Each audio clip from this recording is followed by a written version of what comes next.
Selamat pagi, Om Swastiastu. Mohon maaf karena ada terkendala teknis tadi, jadi Pak Lamar hadir karena masih dalam persiapan untuk kegiatan tatap muka. Jadi sarana prasarana di sekolah harus segera diperbaiki. Namun bukan demikian, pembelajaran eh, tidak terlaksana. Untuk hari ini Pak akan berikan kalian beberapa tahapan tentang bagaimana mengoperasikan sampling karpet mesin. Jadi pada saat kegiatan tatap muka, Pak harapkan kalian dapat memahami betul bagaimana caranya melakukan kegiatan praktikum sesuai dengan SOP. Sebelumnya, walaupun beberapa partisipan, jadi Pak harapkan nanti karena ada penayangan di YouTube, jadi kalian dapat mempelajari kembali apa yang telah Pak berikan, ataupun yang akan Pak berikan hari ini. Jadi langsung saja kita akan memulainya dari presentasi PowerPoint.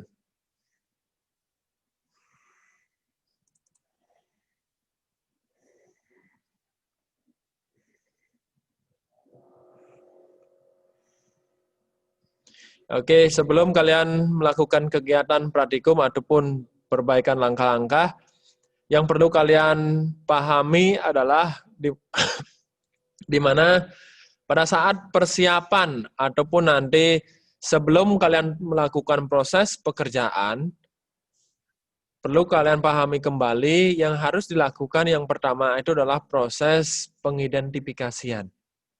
Ya, proses pengidentifikasian itu penting karena nanti akan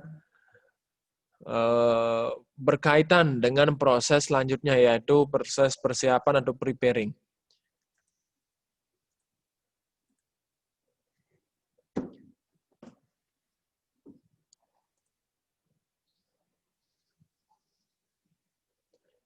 Nah, apa yang mesti kalian lakukan pada saat proses identifikasi itu adalah mengecek kembali. Ya, mengecek kembali area-area yang akan kalian bersihkan dengan mengecek tingkat kekotoran yang ada. Kemudian juga kalian tuh harus mengetahui media pembersihan dan media pengotoran yang ada di area yang akan kalian bersihkan. Bagaimana tingkat kekotoran, kemudian kalian juga dapat menentukan alat dan bahan yang akan kalian gunakan pada saat proses pembersihan itu. Jadi bukan semata-mata kalian tuh hanya mengacu pada soal ataupun pada kasus yang diberikan. Kalian juga harus mengamati detail apa yang mesti kalian gunakan serta apa yang mesti kalian siapkan. Termasuk nanti pengisian formulir. Seperti yang telah kita pelajari sebelumnya, formulir-formulir tersebut wajib kalian isi. Seperti halnya requisition form dan PA checklist. Pada saat proses persiapan ataupun proses identifikasi, kalian sudah memahami apa yang akan mesti kalian lakukan berikutnya. Melihat keadaan area, berarti kalian sudah mampu membayangkan, sudah mampu merencanakan alat dan bahan yang akan kalian gunakan. Sehingga nanti setelah kalian lakukan proses identifikasi, pada saat proses persiapan, itu kalian sudah memahami betul alat-alat yang diminta dan dituliskan pada requisition form. Disesuaikan. Seperti yang telah saya amati tadi, berarti alat dan bahan yang akan saya gunakan adalah seperti apa. Begitu juga metode-metode yang akan kalian lakukan. Semuanya itu dicatat dan dimasukkan ke dalam uraian di requisition form. Nanti berdasarkan requisition form kalian berangkat ataupun melakukan proses pembersihan, yang mananya nanti proses pembersihan dilakukan secara berkala ataupun nanti sesuai dengan SOP, itu dari atas ke bawah, dari sudut terjauh ke terdekat, itu tetap kita lakukan. Kemudian hal-hal yang telah kalian lakukan dicatat. Di mana dicatat? Itu adalah pada public area checklist. Ya, dicatat pada public area checklist. Apa yang telah kalian kerjakan, disesuaikan dengan apa yang diminta, sesuai dengan perencanaan, itu terangkum pada public area checklist. Ya, terangkum pada public area checklist. Yang mana nanti public area checklist merupakan bukti, ya, bukti tertulis bahwa kalian sudah melakukan pekerjaan sesuai dengan SOP atau tahapan-tahapan yang telah ditentukan. Nah, untuk itu mungkin nanti akan di-share beberapa video terkait dengan proses pekerjaan yang akan dilakukan pada saat proses tatap muka. Ya. Yang pertama nanti kita akan melakukan proses pembersihan karpet menggunakan mesin. Ya, menggunakan mesin, yaitu mesin yang digunakan adalah shampooing karpet mesin. Shampooing karpet mesin. Nah, shampooing karpet mesin ini adalah mesin yang digunakan untuk mencuci atau menyampu, ya, karena prosesnya itu adalah membersihkan karpet seperti layaknya mencuci karpet yang ada busanya, gitu. Berarti nanti dapat dikategorikan juga sebagai menyampu karena mesinnya adalah shampooing karpet. Menyampu karpet dengan menggunakan bahan pembersih untuk karpet. Bahan pembersihnya itu adalah carpet cleaner. Jadi bahan pembersihnya itu dikondisikan, dicampurkan dengan air sehingga nanti dapat digunakan pada mesin atau dituangkan ke dalam mesin. Kemudian ada dua jenis mesin pembersih karpet yang digunakan. Mesin pembersih karpet yang menggunakan rotary system ya adalah sistem pembersih dengan menggunakan sikat bergerak berputar. Ini sama halnya dengan floor brushing mesin. Cuman pada bagian padnya itu diganti digunakan sikat yang lebih halus dengan tujuan untuk tidak merusak permukaan karpet itu sendiri. Jadi seperti floor brushing mesin. Kemudian berjalan melingkar, ya seperti itu, seperti floor brushing mesin. Dengan kategori menyikat melingkar, digosok karpetnya dari permukaan karpet yang terjauh ke terdekat, sama halnya chemicalnya dituangkan ke dalam water tank. Kemudian mesin yang kedua, itu mesin pembersih karpet yang menggunakan silinder sistem. Itu mesin karpet yang menggunakan mesin berputar secara silindrik sehingga bersifat bisa menggulung semua kotoran dan terhisap. Ingat ini ada kata terhisap ya. Ada kata terhisap. Terhisap ini maksudnya adalah karpet ataupun shampooing karpet mesin itu sendiri sudah dilengkapi dengan vacuum. Ya, vacuum system. Yaitu menghisap kotoran ataupun cairan pembersih yang telah digunakan sebelumnya oleh mesin tersebut. Jadi pada shampooing karpet, ya lebih jelasnya nanti. Nah, ini merupakan komponen-komponen ataupun alat-alat yang akan digunakan. Cuma nanti Pak tambahkan di sini adanya wet and dry vacuum cleaner. Wet and dry vacuum cleaner. Sehingga nanti kalian tuh pada saat melakukan proses pembersihan, setelah menggunakan shampooing karpet, walaupun di sini dilengkapi dengan vacuum, cuman lantainya ataupun lantai karpet tersebut belum begitu kering, memerlukan adanya daya hisap yang lebih tinggi.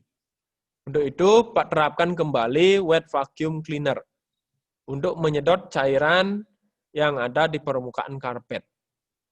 Ya, wet and dry vacuum cleaner. Jadi ini shampooing karpetnya kurang lebih seperti ini. Mungkin kita sudah pernah pengenalan terhadap mesin tersebut. Kalau belum, kita akan ataupun nanti kalian bisa simak di video yang nantinya akan di-share.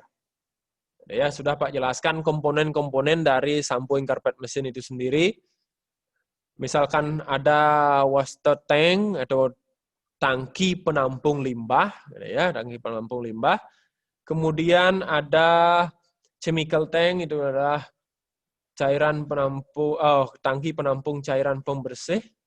Kemudian ada juga yang disebut dengan nozzle atau sucker yang di depannya terdapat alat isap ataupun vakumnya sebagai nanti penghisap cairan atau sisa-sisa cairan pembersihan. Kemudian ada sikat, ini brush-nya nih, yang di bawah sini. Ini adalah brush. Ini sikat yang berada di bawah mesin. Kemudian seperti halnya alat yang lain, mesin ini juga dilengkapi dengan roda untuk memudahkan menggerakkan mesin. Tentunya mesin ini menggunakan aliran listrik. Proses yang dilakukan mesti adanya plug-in. Ya, plug-in itu adalah proses menghubungkan kabel power dengan stop kontak. Ingat, plug-in itu adalah proses menghubungkan kabel power dengan stop kontak. Kebalikannya, pada saat kalian tuh setelah selesai menggunakan mesin, berarti ada proses unplug. Unplug itu adalah proses memutuskan hubungan antara kabel power dengan stop kontak. Ingat, kata plug-in dan unplug itu wajib kalian pahami betul. Nah, kemudian ada yang disebut dengan carpet blower. Carpet blower ini sendiri adalah alat peniup dengan berkekuatan tinggi. Alat peniup ini digunakan untuk mengeringkan karpet. Dipakainya adalah terakhir ketika setelah melakukan proses wet vacuuming. Nah, wet blower ini berfungsi untuk meniup, istilahnya kalau pakaian itu diangin-anginkan, gitu ya. Kalau nanti karpetnya seperti itu, ditiup sedia kala seperti halnya mengangin-anginkan pakaian, agar cairan-cairan yang ada di permukaan karpet tersebut bisa dikeringkan dengan udara. Ya. Nah, carpet blower bukan hand carpet karena ada dua, ya. Ada yang tangan, menggunakan tangan, yang ini pakai stand. Dia cukup ditaruh di depan permukaan karpet, kemudian diarahkan ke arah karpet yang lebih luas. Ya, area karpet yang lebih luas, berarti nanti dia itu akan menyemburkan udara berkekuatan tinggi. Tadi semburannya itu cukup kencang. Kemudian alat yang lain digunakan itu ada bucket ataupun pail, ya. Pail atau bucket berfungsi untuk menampung cairan pembersih ketika kalian tuh mencampurkan karpet sampo atau karpet cleaner ke dalam bucket yang diisi air, kemudian baru nanti dimasukkan ke dalam mesin. Itu kemudian ada brush, ini hand brush yang digunakan untuk menyikat sisi-sisi karpet atau bagian luar karpet. Karena nanti sewaktu-waktu mesin tidak dapat menjangkau pada bagian sisi ataupun bagian luar karpet, membutuhkan juga hand brush yang digunakan membantu membersihkan bagian sisi tersebut. Yang tak kalah pentingnya itu adalah adanya warning sign atau danger notice. Ya. Jadi pada saat kalian tuh pemilihan warning sign, karena nanti ada banyak peringatan-peringatan ataupun nanti tulisan yang terdapat pada warning sign itu sendiri. Jadi usahakan nanti penyesuaian tersebut disesuaikan dengan keadaan area yang akan kalian bersihkan. Jangan sampai kalian tuh salah pilih. Ya, jangan sampai salah pilih. Ataupun nanti kalian tuh salah ambil. Warnanya sama, warna kuning, tetapi tulisannya beda. Gambar beda. Berarti nanti penanda ataupun nanti peringatan yang diberikan juga beda. Seandainya warning sign yang mesti kalian ambil itu adalah wet floor sign, ya. Wet floor sign, tetapi yang kalian ambil itu adalah cleaning in progress ataupun nanti maintenance progress, ya. Berarti salah. Maintenance progress kalian ambil. Kalau cleaning in progress itu masih bisa karena dalam proses pembersihan. Jadi seandainya kalian tuh memilih yang lain ataupun nanti ada peringatan tegangan tinggi gitu, Seumpama nanti ada tanda petir di sini berarti salah juga. Karena itu tanda digunakan oleh engineering. Nah, standar operating procedure ataupun SOP-nya, mesin digunakan untuk mencuci karpet atau menyapu. Cara menggunakan mesin tersebut dan campuran bahan penyucinya harus sesuai dengan petunjuk yang berlaku. Sebab bila cara menggunakan dan atau pencampuran bahan pembersihnya tidak sesuai dengan petunjuk yang telah ditetapkan, maka dapat mengakibatkan sebagai berikut.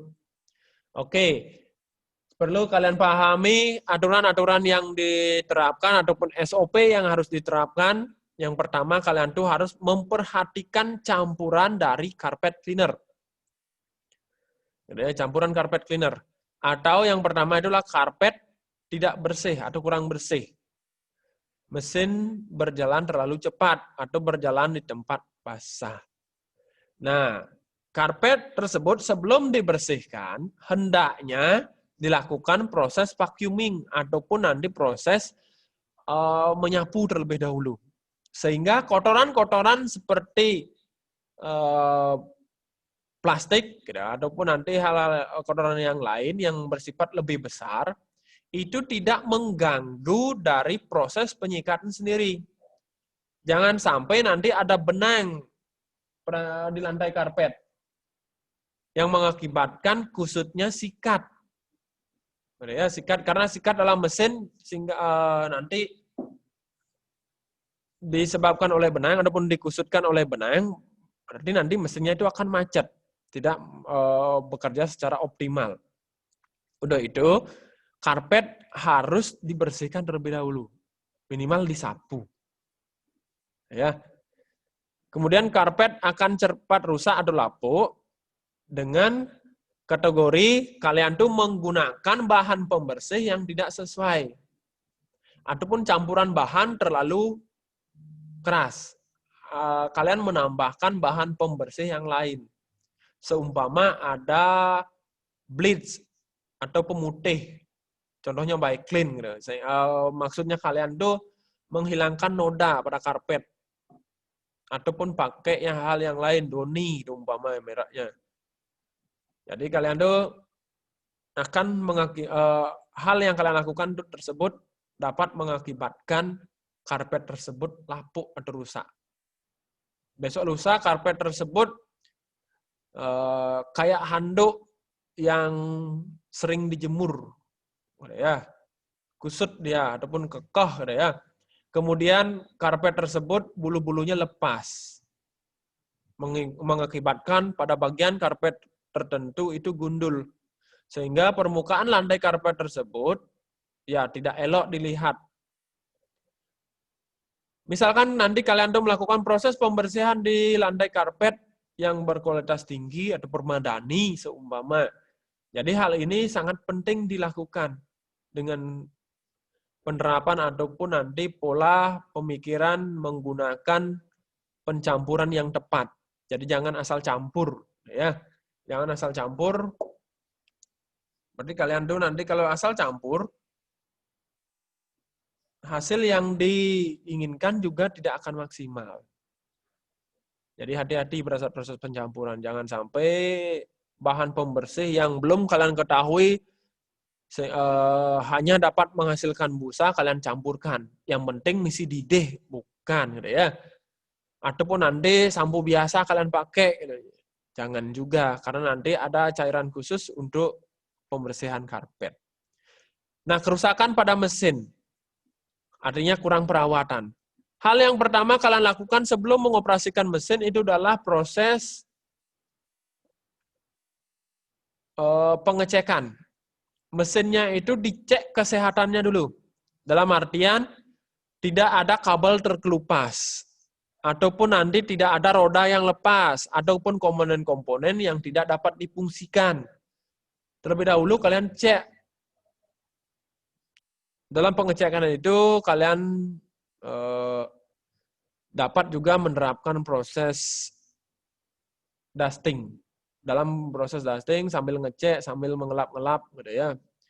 Jadi hal yang pertama komponen-komponennya kalian cek berfungsi atau tidak. Jangan sampai pada saat proses pembersihan sudah di area pembersihan, kalian tidak dapat menggunakan mesin. Dikarenakan mesin yang kalian gunakan tersebut rusak atau tidak dapat digunakan. Jadi kembali kalian mengganti mesin tersebut. Jadi mengganti mesin tersebut. Sehingga nanti mesinnya tersebut kalian bawa kembali ke pantry ataupun ke gudang. Untuk itu berarti membutuhkan waktu lebih. Jadi jangan sampai seperti itu. Persiapkan dengan matang dengan cara pengecekan kesehatan mesin. Ingat itu ya. Alat apapun sebelum digunakan itu harus dilakukan pengecekan. Dicek kembali. Jadi anggo alatnya pesing, ya, bisa digunakan atau tidak. Kalau tidak bisa digunakan ya jangan dibawa. Pak, ada alat ini saya bawa. Ternyata tidak bisa digunakan, berarti mubazir alatnya. Ya. Sehingga memakan waktu untuk pengembalian alat tersebut. Jadi proses pembersihan tidak berjalan secara efisien karena waktu yang digunakan itu dibuang sia-sia. Oke, Pak lanjutkan. Nah, untuk langkah-langkahnya nanti kalian dapat simak melalui siaran video. Ya, melalui siaran video yang akan dibagikan secara langsung. Apa yang mesti kalian lakukan, kemudian prosesnya bagaimana, kemudian langkah-langkah apa yang harus dan tepat dilakukan pada saat proses pembersihan tersebut. Jadi ini Pak tidak akan jelaskan, cukup dibaca bukan secara detail saja. Nanti akan lebih detailnya itu pada saat proses penayangan pada video. Gitu ya. Yang perlu kalian pahami adalah komponen-komponen dari mesin itu sendiri. Jangan sampai pada saat mengoperasikan mesin tidak tahu ini tombol apa, kemudian ini komponen apa. Ini fungsinya untuk apa, kalian salah pencet sehingga menghasilkan hasil yang tidak maksimal. Ataupun nanti proses perusakan terhadap media. Ya, seharusnya kalian menekan tombol sikat, yang kalian tekan itu adalah tombol vacuum, sehingga mesinnya itu hanya menyedot saja, berarti mesinnya mancret, gitu ya, macet. Oke. Nah, yang perlu kalian pahami adalah safety manual ini. Ini adalah perlindungan secara manual ataupun nanti keamanan secara manual yang perlu kalian pahami betul. Yang pertama adalah voltase mesinnya adalah berkisaran 220 per 110 watt. Jadi kalau kalian nanti mengoperasikan mesin, pastikan tegangan pada kilometer daya itu dapat mengangkat beban mesin sekitaran 220 volt per 110. Kemudian jenis karpet yang akan dicuci, karena ini mempengaruhi dari proses kerja yang akan kalian lakukan. Gitu ya. Jadi jenis karpet yang akan kalian cuci itu karpet jenis apa? Yang berbulu tipis ataupun berbulu lebat, ataupun jenis karpet permadani, ataupun karpet biasa. Itu perlu kalian kategorikan, karena nanti proses yang dilakukan itu akan berbeda-beda. Kemudian metode pencucian, ada plan ataupun plan cleaning atau on location cleaning, di mana kalian melakukan proses pembersihan. Metodenya seperti apa? Karpetnya itu bisa dilepas atau karpet itu merupakan sebuah lantai. Ya, kan ada karpet yang biasa digunakan di rumah itu bisa dilepas ataupun bisa digulung. Kalau karpet ini yang ada di hotel bisa atau tidak digulung, atau memang harus dibersihkan pada lokasi itu. Itu yang perlu kalian cermati kembali. Kemudian siapkan bahan pembersih sesuai dengan jenis pembersihan. Bersihin karpet berarti bahan yang akan digunakan itu sesuai dengan pembersihan karpet. Bukan nanti bahannya walaupun warnanya sama, kalian tuh bahannya ngawur. Yang kalian siapkan malah pembersihan kaca. Jadi nanti prosesnya tidak maksimal. Nah, campurlah bahan pencuci karpet sesuai dengan petunjuk. Misalkan 1 liter air dicampurkan dengan 10 ml bahan pembersih, itu harus disesuaikan. Begitu juga dengan kelipatannya. Jangan sampai kalian tuh mengada-ada penglungan, penglionan didehne, pelion ngejin chemical. Nggak boleh seperti itu. Karena hal tersebut dapat mengakibatkan kerusakan sendiri pada karpet yang akan dibersihkan. Sebaiknya karpet divakum terlebih dahulu untuk menghindarkan kotoran-kotoran yang menempel ataupun kotoran-kotoran yang bersifat keras pada karpet tersebut, sehingga menyebabkan karpet tersebut ataupun mesin tersebut rusak. Seumpama ada paku di karpet yang terselip. Berarti nanti proses pembersihan terganggu karena mesinnya juga terganggu oleh paku tersebut. Ataupun besi-besi, bekas potongan apapun, staples, ataupun nanti yang lain. Itu harus dibersihkan terlebih dahulu. Kemudian pada waktu menggunakan, perhatikan posisi badan. Ada salah satu tangan memegang tongkat pegangan pada mesin. Yang ini yang pertama itu dimaksudkan adalah pada saat melakukan proses pembersihan pada karpet menggunakan shampooing karpet mesin, ataupun yang dimaksudkan adalah menggunakan floor brushing mesin yang diganti padnya. Ya. Jadi nanti posisi badan itu harus seimbang. Ambillah terlebih dahulu kotoran-kotoran yang sekiranya dapat menyumbat pipa saluran air pada mesin. Karena menggunakan teknik vacuuming ataupun pemakiuman, berarti kalian tuh harus memperhatikan kotoran-kotoran yang dapat menghambat proses penghisapan itu sendiri. Adalah berjalan dengan mundur. Nah, langkah mundur. Proses yang kalian lakukan pada saat mengoperasikan shampooing karpet mesin itu dengan langkah mundur. Dengan langkah mundur ini dimaksudkan kalian itu tidak menginjak kembali karpet yang telah kalian bersihkan. Mulai dari sudut terjauh, mundur, hingga sudut terdekat. Dengan catatan pada saat proses mundur, kalian melakukannya tidak secara cepat. Proses mundur ini dilakukan secara perlahan. Karena apa? Karena nanti dimaksud untuk memaksimalkan proses pembersihan yang ada. Jadi proses pembersihan tersebut dilakukan secara mundur perlahan karena ada beberapa komponen yang ada di sana seperti sikat, spraying, penyemprotan, dan vacuuming. Yang pertama kalian semprot, tekan tombol spraynya, kemudian disikat, tombol brushnya, kemudian setelahnya itu baru di-vacuum, tekan tombol vacuumnya. Untuk memaksimalkan proses vacuuming penyedotan cairan tersebut, maka kalian itu melakukan prosesnya ataupun langkah mundurnya dengan perlahan.